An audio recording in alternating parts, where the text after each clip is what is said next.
Hi guys, welcome back. Sorry it's been a while. Had to take a break for personal reasons, but we've been in the garden for the last week now, sort of tidying up after winter, getting some seedlings sown and general weeding really. We plan to keep you updated as we go through the summer like last year. A few changes now. We won't have a polytunnel or a greenhouse because that got destroyed over winter, and we do not have the funds as of right now to get a new one, so it'll be a bit of a shoestring budget this year. What we also plan going forward is to start taking you out, see the local castles and sites and start documenting them. So I hope you enjoy the video, and yeah, please give it a like and subscribe if you feel like it. Cheers. I'll show you one of my favourite things about living in Scotland. Well, not just Scotland, maybe coastal Scotland. I don't know if you get this everywhere in the UK. Having lived in the centre of England most of my life, I haven't spent that much time at the coast. But we get what's called the har. Best described, I guess, as a sea mist.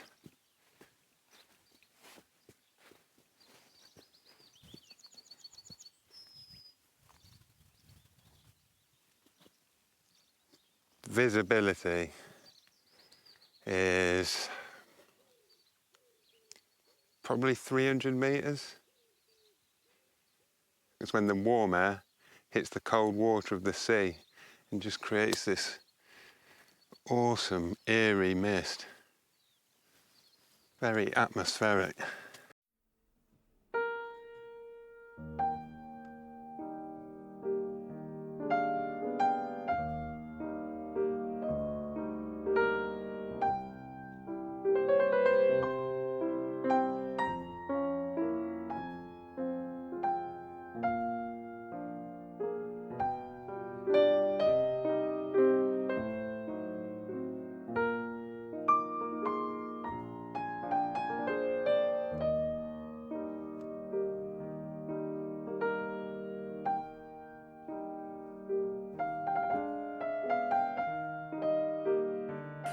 So this is the nicest day of the year so far, and it's only the second one we've had.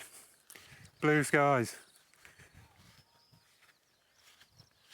Now, bearing in mind, last week my sister-in-law, Rachel, complained that it was 15 degrees and she was freezing.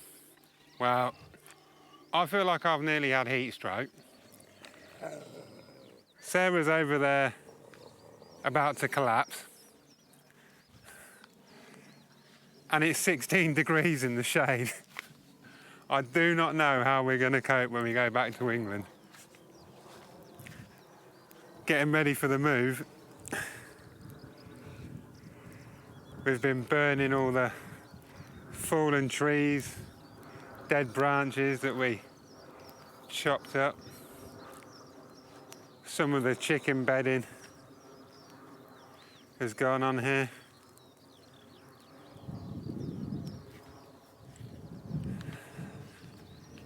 Now Sarah's got,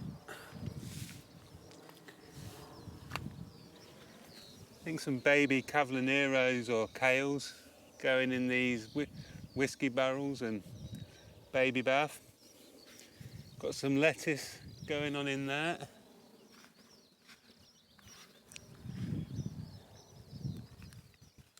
And she's got a few seed trays planted up in the conservatory as well, more lettuce.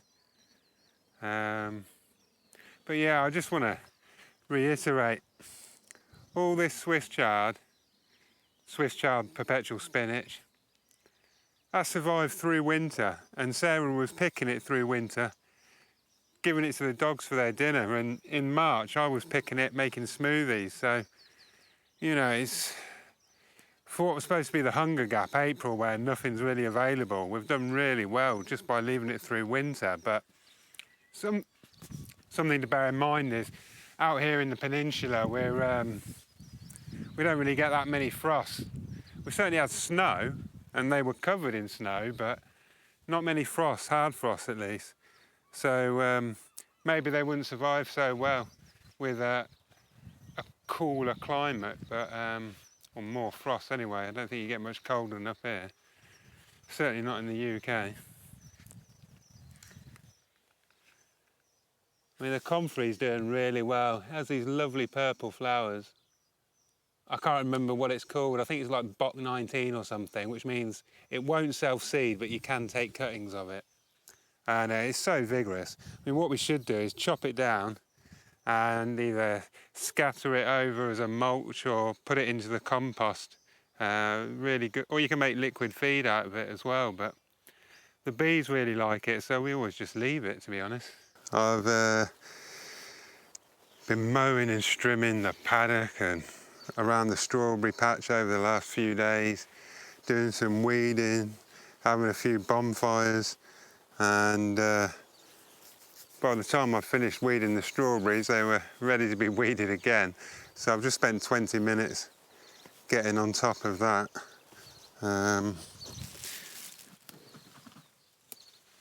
Still the odd bit left.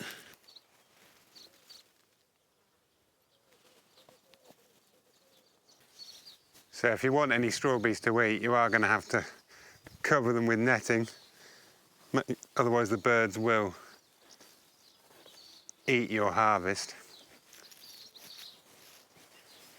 But that's the state of affairs for now. Sarah's just sowing some runner beans and courgettes. We've not got a greenhouse this year, so we're going to make do with what we've got. Maybe start some things and keep some things in the conservatory, but otherwise it's all going to be outside this year. But today I'm going to extend last year's fedge.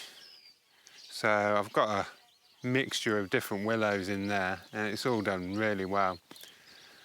I've got this section to do, and I've got a bit bored of watering all of the plants in pots, especially these rose rugusas.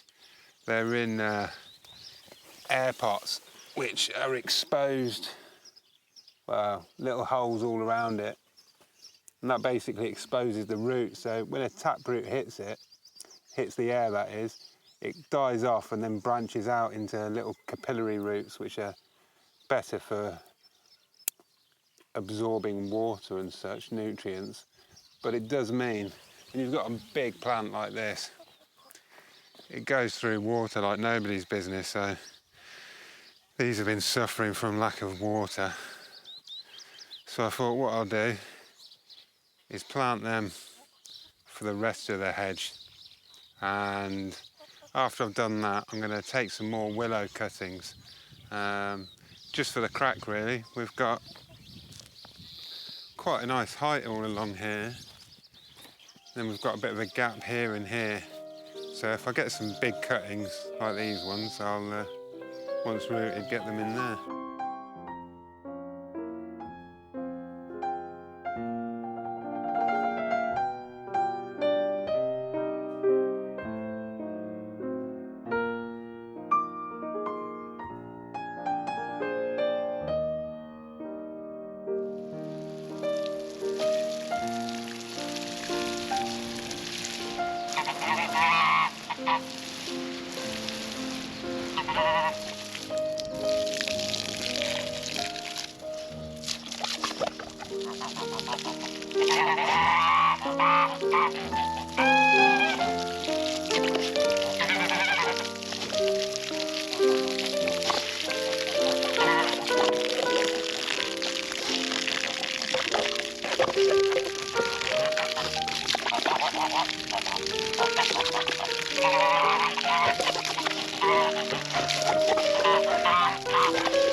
So there are hundreds, literally hundreds of different types of willow, and I have no idea what this one is, but it roots very easily.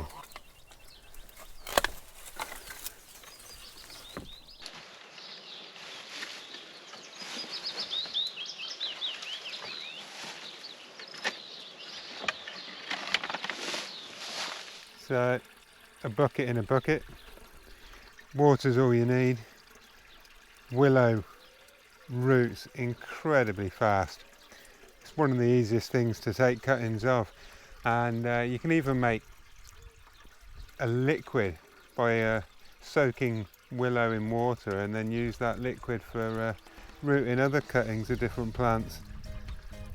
Pretty remarkable stuff. There we go, job done. We'll make a note of the date and see how long it takes to root.